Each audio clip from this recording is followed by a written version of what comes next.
Well, hello there. I'm Big Himbo Girl, and today we're going to be playing mafiafell. Chapter 5. Last time, a whole bunch of stuff happened. So we met Sans, we met Papyrus, we also met Gaster that one time.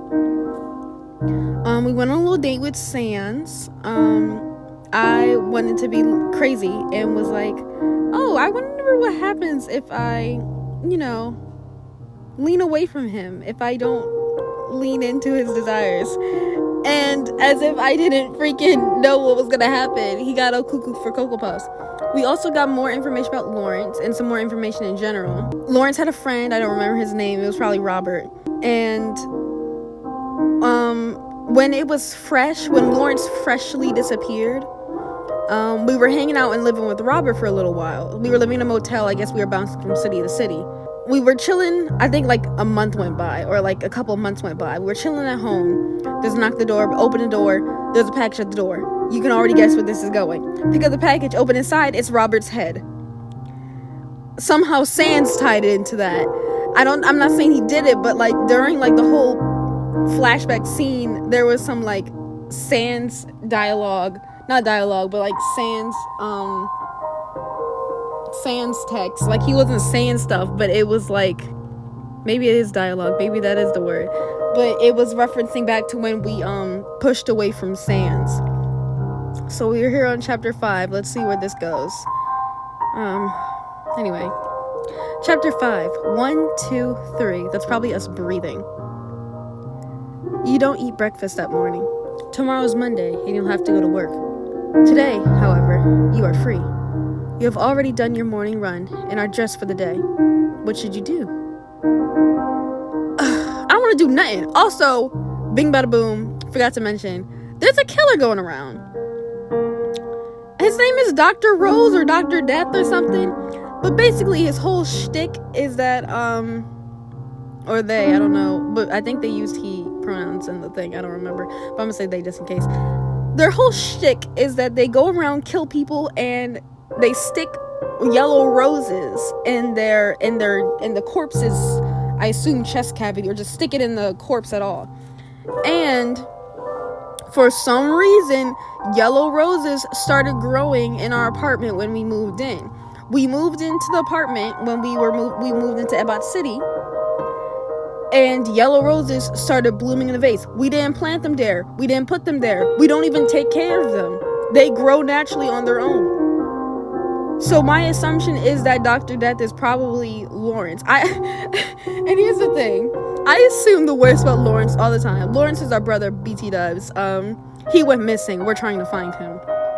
I always assume the worst about Lawrence. I assumed before that he was he left us and he joined a gang. And the gang was lying to him and saying oh yeah, we'll take care of your sister, but we're not being taken care of and we're wondering where he is. Or that he's just a part of some gang and he's out killing people. Basically, I'm assuming the worst for Lawrence. So, but I don't know. I'm just a little skeptical. Also, there's a thing called a soul bond and soulmates. And I'm assuming that Sans is our soulmate. But the thing is, you have to do some kind of thingy to make someone your soulmate. So my assumption was that because we have a reaction, our soul has a reaction to Sans whenever he's around. So my assumption is that Sans did a little thingy when we weren't paying attention, maybe while we were asleep, and that's how our soul has a reaction. Oh, there's also Azrael. He's cool, or as he calls himself, Rousey, because he lied to us, but it's whatever. Anyway, what should we do? Relax at home, visit Daisy the flower shop, you need to buy a new pillow, might as well pick up groceries as well. We do need a new pillow. Our pillow got shot in. Like I said, there's a lot that happens. Just go watch the other episodes. A lot happened. I'm probably leaving out a whole bunch of stuff. Yeah, we do need some lore. We're on a mission, remember. We're trying to find our brother. So let's go get a new pillow and also grocery shop. You purchase a new pillow from the furniture shop down the road, and then you get your groceries for the week. You carry your groceries in black bags that you bring with you to the store. The paper bags provided by the store don't have handles, and more than once you've had the bags split open on your walk home. Oof, that's rough, buddy. You, unfortunately, ran out of a lot of things this week, so the bags are bulging with how full they are. Your arms are tired halfway home. It's Sans. It's never mind. It's just a regular tall monster. Good day, miss. A smooth voice interrupts you. It skips a beat. It's Gaster! You stumble. You twist around to see a tall monster leaning against a wall in an alleyway. It's the Gaster! It's Gaster. It's the monster you saw outside your home. It's Gaster. Oh my gosh, he talked to freaking Sans. Sans was like, oh, there's this girl I'm in love with. She's so cutesy wootsy. And Gaster was like, oh, big bada boom, it's her. That's probably why he was outside of our home. I said it before, when he was outside of our home the first time. Well, that was the only time. But he was like, you can see me? And I was like, yeah. And he was like, unfortunate, and he left. He probably heard Sans talking about us, and he went to go scope us out to see if we were cool or something. Hi, you're gonna kill us. Well, maybe not, but, you know. Anyway, it's the monster you saw outside your home. A stream of melting ice slithers down your spine. Oh. The monster takes off his black suit hat and offers you a disarmingly charming smile as he bows. In a sweeter than sugar, he says, thank you for stopping. I was hoping to run into you again. Oh, why? To apologize, of course, he says, his voice low and velvety smooth with a honey-sweet coat. No. We're walking away. You stare at him, waiting for him to elaborate. I was terribly rude to you, he says. I am deeply sorry for that. You caught me in an awful time, and I took it out on you. I understand that's no excuse, but I hope you can find in your heart to forgive me. I don't know what to say to you. He speaks in flowery words with a saturine voice. Lawrence told you those are the most dangerous folks. Yeah. So what should we do? The ones who can use pretty words to hide their knives. It skips a beat. If you would allow me, I would be happy to help you carry those, offers the monster. You decide to give him a chance. You let him carry your groceries. Politely, but firmly, tell him no. Guys, I already died 2 times. Here's my thought process right now. Our soul is having a reaction to him. And usually that means that we're in danger. Gaster in just Undertale lore is a big deal. So obviously he's a dangerous individual. Now, we know that Gaster in this universe is Sans's and Papyrus's brother. He's probably being a good big bro and scoping us out to see if we're good for Sans, if we're good for him. Like, he wants to make sure that we're not trouble. You know what I'm saying? Like, he's being a good bro. He's going at it in the weirdest way possible. Also, we know, and I say we as in like us, not we as in the character. We know that Gaster is also a mob boss. Or at least, I'm going based off the fan fiction. He's a mob boss in a fan fiction. But I don't know if he's a mob boss here or if he's just like an assassin or something crazy. Maybe they're just not not well known to humans, because I don't think they are well known in the they're well known to the monster people, but not really well known to the humans. We don't deal with humans, I guess. But my thought process is, if I reject him, either 2 things could go down. Either he could be like, she's assertive, she's firm, like, she knows not to trust everybody. You know what I'm saying? Like, she's not weak. She'll do what she does what she wants. And he'll, like, respect me. But another part of me is like, he's going to kill me instantly. Another part of me is like, oh, if he accepts it, he's like, oh, she's nice, she's sweet. But another part is like, oh, she's like gullible, I don't want you around my brother. But another part of me is like, if I accept the offer, I could gain some intel. I could, like, size him up. You know what I mean? Like, I could gain some intel. Like, that's the whole reason why I went on this trip in the first place. I don't care that my pillow got shot through. As long as the bullet's not in there and it's not giving me like a headache when I sleep, I don't care. But I wanted to gain some intel. I want to gain some information. That's what I wanted to do. I want to gain some notes. But I'm scared. He was outside of our house, big bro. And we weren't even supposed to see him. That's the thing. He was outside of our house and we weren't supposed to see him. That's the thing. He genuinely got upset that we saw him. He was like, you can see me? And I was like, yes. And he said, unfortunate, and he left. That is the big issue. He was outside of my house. He was watching me, and I wasn't supposed to see him. I really don't. I'm going to be a little silly. I'm going to tell him no, because I really don't want to do that. I want information. I want lore. I'm gonna do eeny, meeny, miny, mo. Eeny, meeny, miny, mo. Catch a piggy by its tail. If it hollers, let it... Oh! I didn't mean to do that. I accidentally picked the no. Option. Let's see where that gets us. If we die, then we die. If we don't, then we're good. So, let's see where that picks us. Maybe it's fate. It skips a beat. Yeah, I bet it does. You need to leave. So you do. Dang, we don't even say goodbye? We're not even like, no thanks. Oh, I guess we already did it. I guess me picking an option was me saying it. So never mind. You hurry away. Your footsteps, we're gonna die. I can feel it in my soul. You hurry away. Your footsteps loud as you sped walk away from the monster. What?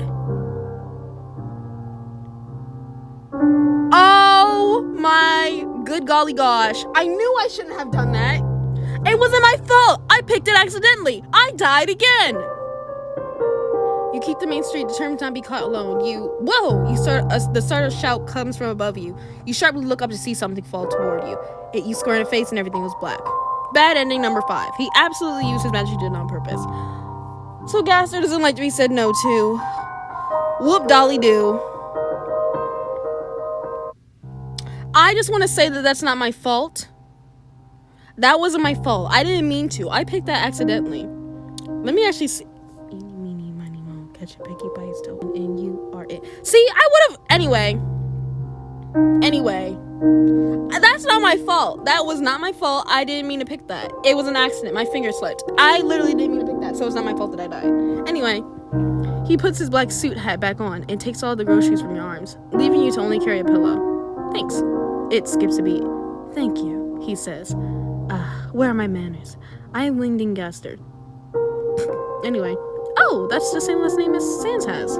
Wingding briefly frowns. You know my brother? You don't know that I know your brother? Why are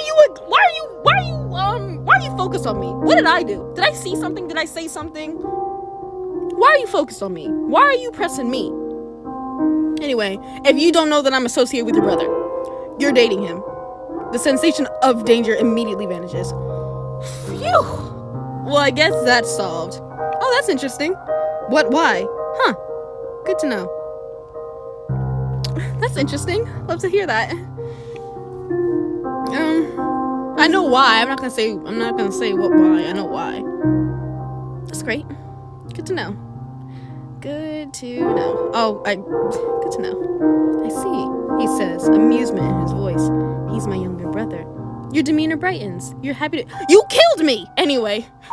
Your demeanor brightens. You're happy to meet one of Sans's brothers. And I, he says with a strange smile, am delighted to find out about you. Thanks. Wingding cordially assists you all the way up to your apartment. He sets the groceries outside your front door and tips his hat to you. It was a pleasure to make your acquaintance, Miss Faith. I did not tell you my name, he says politely. I am deeply grateful you gave me the opportunity to atone for my earlier rudeness. You're happy to meet him too. Oh, maybe he killed us because he thought we were racist. You thank him for his help. He smiles at you. You are far too kind. Take care of yourself, young lady. Did I tell him my name? Are we not going to freak out about that? You watch him leave, then go to put away your groceries. You're glad you have groceries now. What else would you like to do? I rarely ever want to relax at home because I'm scared I'm going to miss something. Maybe I should take a chance, take a risk, relax at home. I feel like I'm just going to miss a whole bunch of junk though. I'll relax at home. Uh-oh! Never mind, I guess I'm good. You make yourself a cup of chocolate milk. It feels good to relax. No threat, no work, no soul thumbs. You sit at your kitchen table, read, and drink your chocolate milk. The smell of your golden roses gently waft in through your cracked window. The sounds of children playing out on the street and act as white noise to you. It's peaceful, comfortable. It's the kind of easy moment you would have loved to share with Lawrence. It didn't happen often when he became a detective. He was busy, always running from case to case. His mind could rarely settle down at home. If he had a free moment, he spent it with you, or passed out from exhaustion. Some nights he'd go to bed and wake up to find that he hadn't quite made it all the way to his room. You'd walk out into an odd scene, shoes kicked off, tie half undone, and your brother snoring loudly on the floor in a position that did not look remotely comfortable. Good nights, he'd make it to the couch, and you'd drape a blanket over him. Bad nights, real bad nights, neither of you could sleep. You'd bring your blanket and pillows into the living room and make a fort. You'd read to each other or play games with each other. Anything to not be alone with your thoughts. Anything for him to not be alone with his memories. You take a sip of your chocolate milk. You enjoy yourself. It seems your day is over. It's time to eat dinner and get ready for bed. Okay, so I feel like I missed somewhat important stuff with Daisy, but I'm glad I got a little break, especially after that Gaster moment. I needed some moment. Once you've eaten, you do your nightly routine.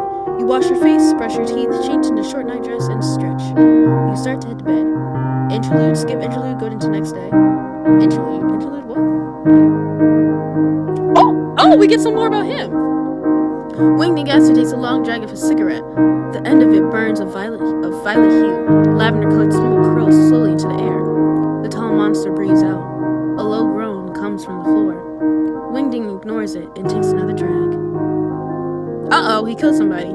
He breathes out slowly. Violet smoke intermingles with his exhale. The groan turns into a loud moan. Wingding moves his gaze down to look at the noisemaker. A human man lays on a hardwood floor.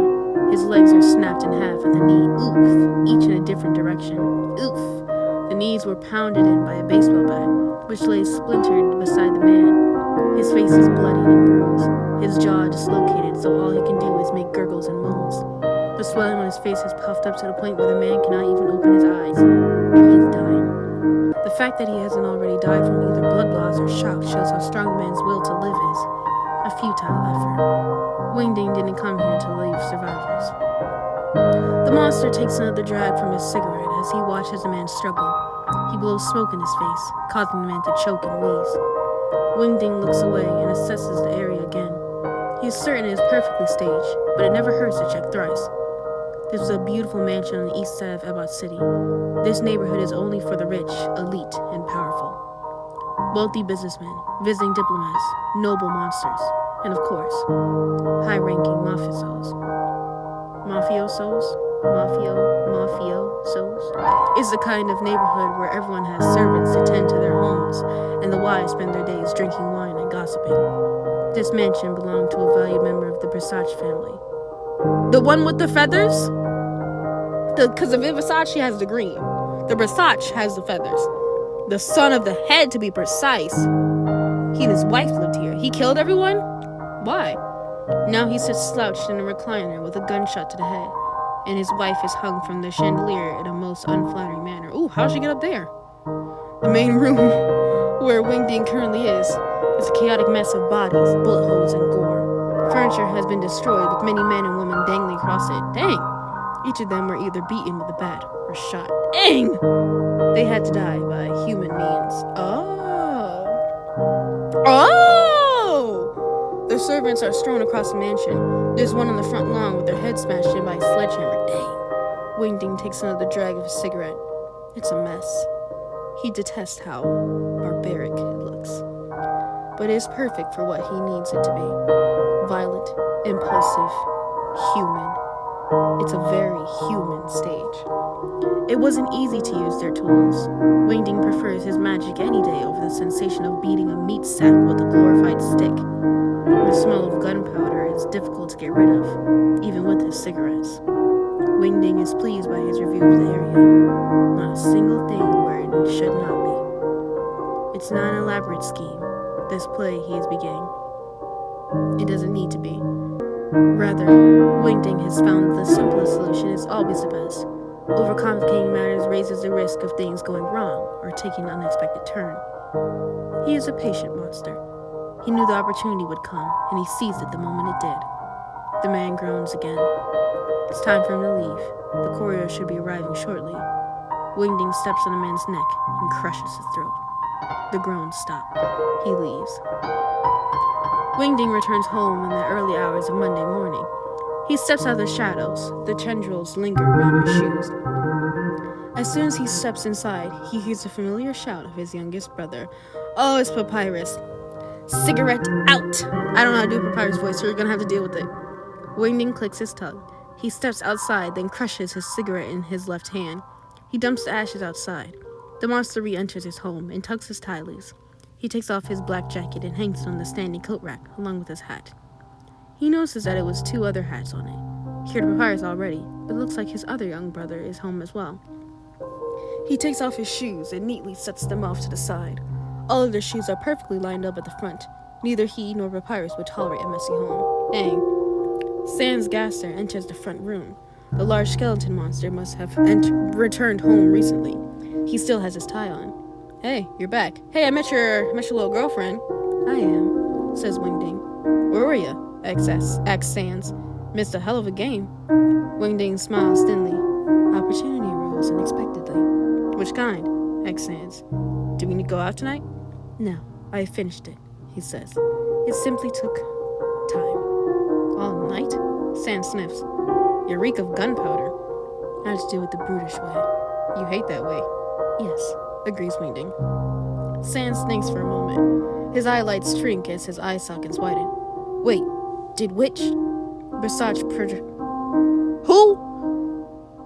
Prodigal son, okay. Wait, did which Versace prodigal son? Sans grins. You should have let me know. I would have helped.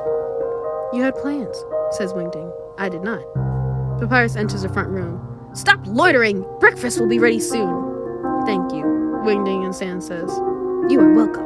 Oh, I love Papyrus. He's so silly. Oh, he's so silly, as they all kill everyone. Wingding asks Sans. Did you come home recently? 10 minutes for you, says Sans. Got into a hot streak at Grillby's. All the usuals? Plus Kara, says Sans. Brat snuck out again. Sans snickers. Undyne had to drag them home. Again. Oh, so Kara is here. So who's the person that was fighting Undyne? Like, or maybe that's what the I don't know.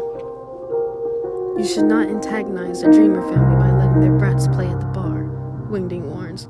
Papyrus adds, it is not worth getting on their bad side, Sans. Yeah, Sans shrugs. Anything else going on with your night, Wingdings? Night? No. However, earlier yesterday, I did find something interesting. What? Asks Papyrus. Wingding's lips curl at the ends. I met that soul today, he says in a light tone. Eh? The one that saw you? Sans asks. Sans, he killed me! In a different reality. He killed me! Why? I don't know, because I was rude. Did you deal with them? Papyrus inquires. That was the plan! The plan was to kill me! Oh my gosh! It's Sans! Oh, Sans didn't know. No, says Wingding. Sans snorts. Don't tell me the bag of flesh escaped you. I wouldn't say that, Wingding says in an even tone, his smile stretching. You look too damn smug. What, you fuck him first? Sans rolls up his sleeves. Go get tested if it burns. Sans! Sans! Wingding chuckles. He waits until both of his brothers turn their heads to look at him, so that way he can see their reactions. Please! I'm really about to laugh right now. Her name is Faith, says Wingding. Sans freezes, his red eyelids streaking. Faith is the name of one of my employees, says Papyrus. Oh, right, I forgot Papyrus. I knew Papyrus knows us, but I forgot that he was like our boss. Dang, we can't escape none of them, says Papyrus. Goes Sans. Papyrus immediately notices Sans' reaction. He growls, "Brother, are you toying with one of my workers?" "No, of course not, bro," says Sans. "I'm being sincere with her." "You? Sincere?" Wingding's eyes narrow suspiciously. "That's a bigger lie than when I apologize to someone." "Normally, yeah," says Sans, a red hue under his eye sockets. "Oh, is he blushing?" He scratches the back of his head in a strangely sheepish manner. Papyrus and Wingding stare at Sans in a mixture of surprise and wonder. Wingding shrewdly asks, "Are you being bashful?"